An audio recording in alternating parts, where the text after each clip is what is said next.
Hi guys, welcome to my new blog. तो आज के ब्लॉग में हम आपको बता रहे हैं कि आज एक पबनी है, पबनी त्यौहार जो लेडीज़ों का है। तो क्या कहते हैं उसको, क्या नाम है उसका?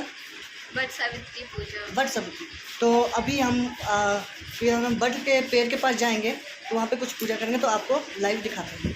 घर से निकलने लगे हैं, ये देखिए एक थाली है, तो अभी मटकी लेके जा रही है।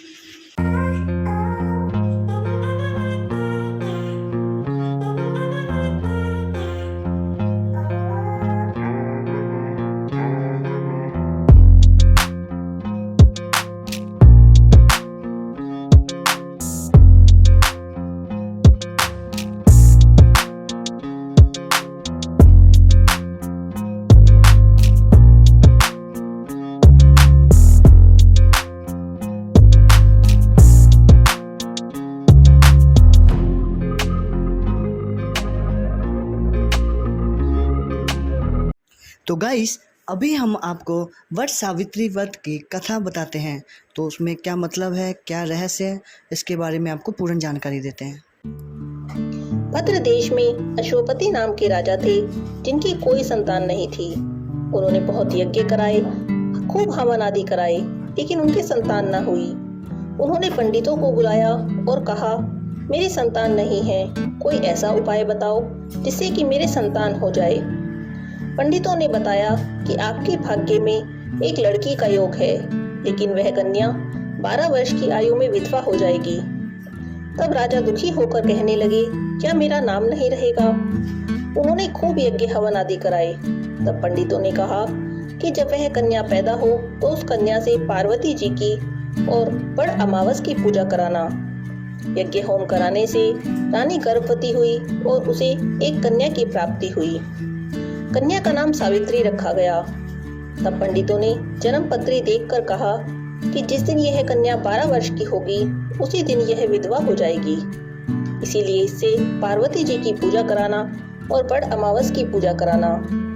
जब सावित्री बड़ी हुई, तब उसका विवाह सत्यवान के साथ कर दिया गया। सावित्री के सास ससुर अंधे थे, जिनकी वह बहुत सेवा करती थी। सत्यवान जंगल से लकड़ी तोड़कर लाया करता था। सावित्री को पहले से ही पता था कि जिस दिन वह 12 वर्ष की होगी, उस दिन उसके पति की मृत्यु हो जाएगी। अब जिस दिन वह 12 वर्ष की हुई, तब वह अपने पति से हाथ जोड़कर कहने लगी, आज मुझे भी अपने साथ जंगल ले चलिए, आज मैं भी आपके साथ चलूंगी। तब सत्यवान ने कहा, अगर तुम मेरे साथ चलोगी तो मेरे माता पिता की सेवा कौन करेगा?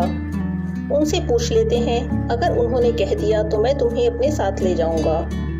वह अपने सास ससुर के पास गई और कहने लगी, माताजी, पिताजी, आप कहो तो मैं आज जंगल देखने चली जाऊं।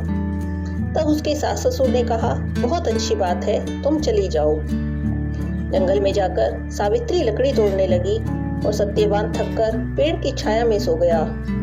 उस पेड़ में एक सांप रहता था, जिसने उसे डस लिया। अब सावित्री अपने पति को गोदी में लेकर गोदी में उसका सर रखकर रोने लगी। तब महादेव पार्वती जी वहां से जा रहे थे। उसने उनके पैर पकड़ लिए और वह रोने लगी और कहने लगी, मेरे पति को जिंदा कर दो।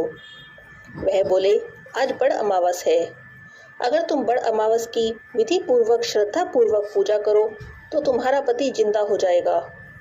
बस फिर क्या था, वह खूब प्रेम से बड़ की पूजा करने लगी। बड़ के पत्तों का उसने गहना बनाया और उस गहने को पहन लिया। उसके पहनते ही वह गहने हीरे मोती के हो गए।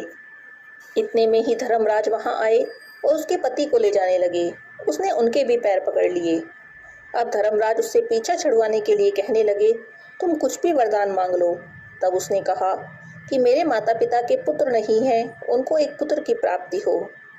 तब धर्मराज ने कहा, सत्य वचन, ऐसा ही होगा। फिर वह कहने लगी, मेरे 100 पुत्र हो जाएं। तब धर्मराज ने कहा, ठीक है, तुम्हारे 100 पुत्र होंगे। फिर वह सत्यवान को ले जाने लगे।